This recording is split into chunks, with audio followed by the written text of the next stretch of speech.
ఎవరి టెండర్నైతే జగన్మోహన్ రెడ్డి హయాంలోనే ఖరారు చేశారో మే 8, 2024న,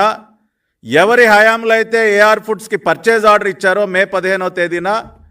ఆ కంపెనీ మొత్తం 8 ట్యాంకర్ల నెయ్యి సరఫరా చేసింది.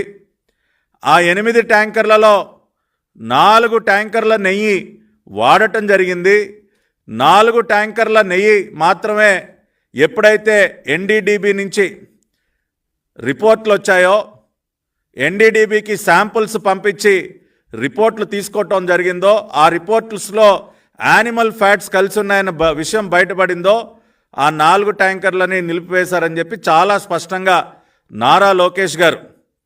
ఆయన సోషల్ మీడియా ద్వారా ప్రజలకి వాస్తవాలు తెలియజేస్తే, దానిని కూడా వక్రీకరించి, అదిగో నారా లోకేష్ గారే చెప్తా ఉన్నారు,